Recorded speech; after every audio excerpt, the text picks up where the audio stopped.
What's up guys, Gary7 here and welcome to the 7 Days to Die How to Gather the Best Resources, Tips and Tricks video. So in this I'm going to be showing you how to best gather the most resources while you're playing 7 Days to Die. So first of all, if you've killed an animal, the best thing to use is either a hunting knife or a bone shiv, and that way you gather yourself the meat, the hide, and you also get the animal fat. If you keep breaking it down as well, you also get the bones. So if you're first doing this, use an axe, then you can make up the bone shivs. Obviously once you've got your bone shivs out, like so, click on the bone, go to your recipes, click on bone shivs, and then you can just max craft as many as you want. Again, mine are low level because I'm at the moment just using this as a just to show you obviously the tips and tricks for the best guide to gaining materials. Again, if you're after iron and stone, these stones here give you great amounts of iron and stone. Best thing to use for this is obviously a pickaxe. If you've got an iron one or a steel one, use your pickaxe. If you don't, you can use at the beginning the normal axe. As you can see, each time you break it down you get stone and iron. Make sure you always do the very last hit as well, because when you do, as you see, I've got an increased amount of iron and stone there, so that's always worth doing as well. Again, the different quality of the weapon increases how long it takes to get through it. For example, if I was using a normal axe, it would take me a lot longer. Again, for wood you want to use an axe or a fire axe. Fire axes tend to be the best. Steel or iron, again, they're going to give you higher amounts, but again, always make sure you break it down right to the very end. Again, that's just something simple there, simple and easy to know. Okay, so for clay, what you want to do is, if you were trying to find clay, first thing to do is bring up your map, you have a look, you find an area that's like a nice whitey grey, first start digging there, and you can also find it by looking between the cotton plants. If there's an abundance of cotton plants, then you'll get your clay, and you can see as it comes up there. Again, use yourself a shovel. Either if you just started off, you're going to use a stone shovel, work your way up, as soon as you get up to your steel, use that. You can also use the auger, which I have right here. Again, these I've all used my cheat mode to get, well, not cheat mode, I've used the crafting mode to get into this. As you can see, the auger is really expensive, but it does get you the gear really quickly. You can also use the auger for breaking down stone as well, I believe. We'll go and try that out right now. So let's get to this stone.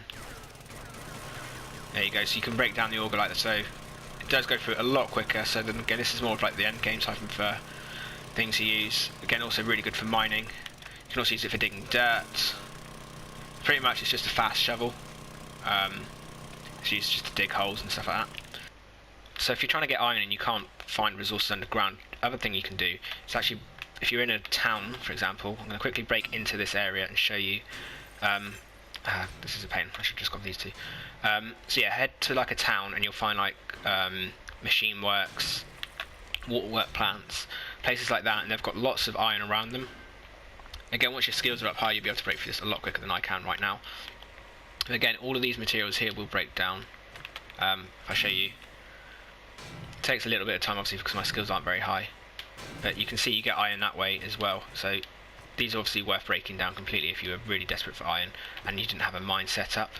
Another thing as well with cars, obviously make sure you're using a wrench.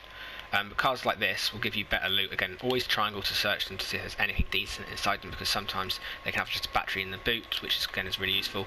But again, break it down and you'll get yourself a lot of gear. You get iron from this, you get fuel, you get leather, you get your batteries, you can get car engines, radiators, and then you can see springs, oil, cloth fragments, and then like I say, you'll get your batteries, your headlights, and your engine occasionally will drop from these. So these are the ones you want to go for. Always go for either the fully, the best looking car you can find pretty much. The better they are, the more likely you are to get stuff. So if it was like this, you aren't likely to get an engine from it.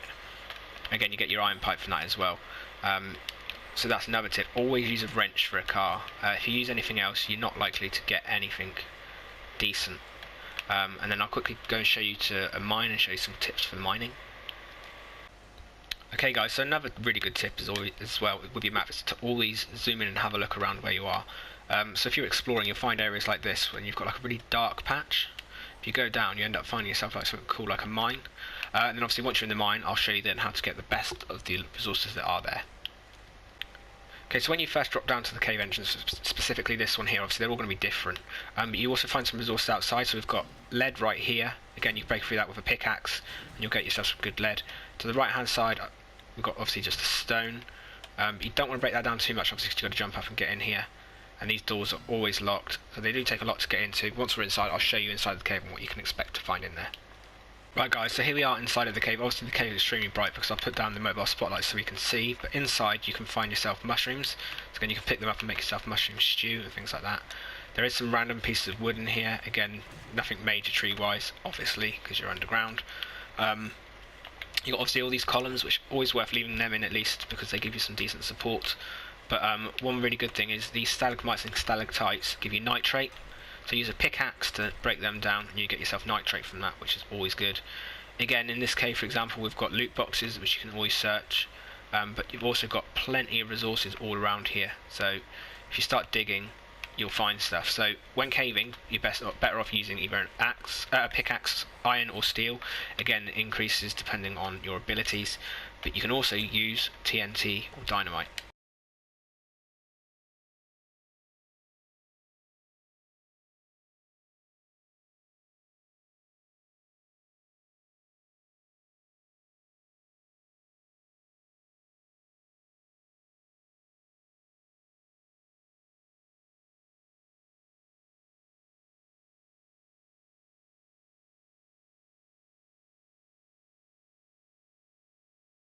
However, as you'll see when I use my dynamite in a minute, it doesn't seem to give you the most resources, so using a pickaxe actually tends to give you better resources, or more of the resource. However, if you want to just clear a large area, TNT is good for doing that. As you'll see in a minute, once I place these 4 bits down, I shoot them with a crossbow. So when mining, look for like different coloured. It's actually already on my hotbar, so we've got just use all these on my hotbar bits here, which will give us. And then you just shoot the TNT. It's just giving us the yeah. Once we shoot the TNT, it will explode, and then it will clear an area for us. Again, it doesn't give you a great deal of resources, but as you can see, it does clear a large area. A lot of lead here. If we look above us as well in a second, the iron looks pretty much exactly the same. See, it's all collapsing, brighter colour. Cleared the whole of the top of that cave. So again, TNT is good for clearing area, not so good really for getting decent resources if you can. Again, we've got coal just this side here. Oh no, it's more nitrate, sorry, but coal looks again is pretty much similar to nitrate, except for it's black rather than white. Okay guys, so if you're placing these wooden frames, for example, or concrete frames, and you've got obviously make sure you've got the other resources on your site. For example, this one needs wood and iron to repair it. For me, it's best off using, what I find, using a normal hammer. Anything else seems to just be really slow, so I think the hammer's the quickest to use. You can use a nail gun. Don't know what I'm doing here. Use that. Like I was saying, you can use a nail gun, but again, it does it in one when you could just use the hammer. So the hammer makes less noise, less likely to attract zombies, but it is a lot quicker to go through it, as you can see. Hammer does that time, whereas use nail gun, hold on L2. It does do it a lot quicker. But it does also use materials, and your hammer gets broken, or not your hammer, sorry, your nail gun does get damaged. So for me, I always use a hammer. I rarely do I use a nail gun. But again, the nail gun's pretty cool. You can shoot zombies with it with your R2. So that's pretty cool. Again, it's another little feature that's quite funny.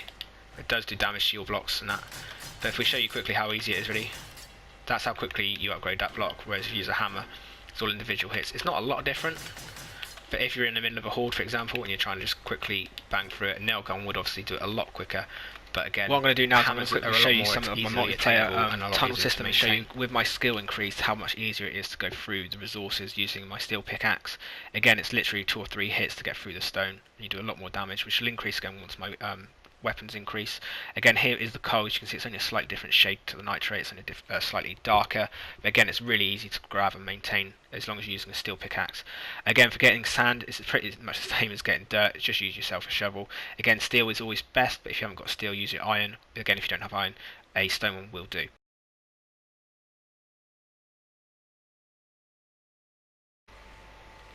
Okay guys, so to make the higher level items such as your steel stuff, you need to first of all go to your award, your skill points, then go across to tools and traps, and then you need to obviously increase your construction tools, and then you want to learn concrete mixing, so you can obviously learn the concrete, and then steel smithing, so you can learn how to make the steel pickaxes and things like that. Then obviously before that you probably should make sure you've got forges made.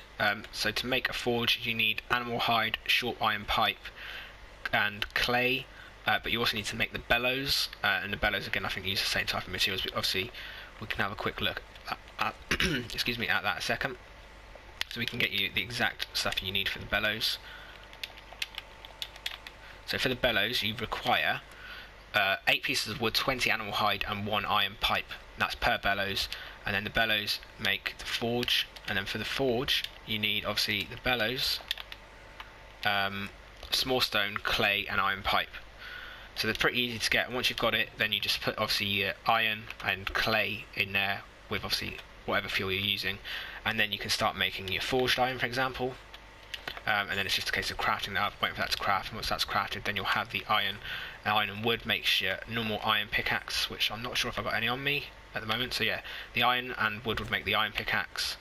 Obviously iron fire axe and things like that. And once you've learnt your steel smithing, you can then go through the same type of process of making obviously the forged steel instead, which looks like a white square, if I can find it. That one there, the forged steel. That's right, white rectangle, sorry. So once you've made that, you can then start making things like your steel pickaxes, like I've got here. Claw hammers. I think claw hammers actually take just normal iron. Crossbows and things like that. So that's again something that's really good. You also want to get cement mixers. Once you learn cement mixing, so your cement mixing skills, you can then start making concrete mix. Once you're making concrete mix, you can then start making stronger pillars and upgrade your base like that. So basically that is just it. It's just little hints and tips videos. If you have any more questions about the game, please feel free to ask, as I will try and answer them. I will be trying to make a base showcase showing you a really cool design I've got for a base, which I think will be really interesting. It's going to take me a while to make that one. But anyway guys, that is it for now. Thanks a lot for watching. I hope you have an awesome day, and I'll catch you again soon for some more 7 Days to Die. Thanks for watching everybody. Bye bye.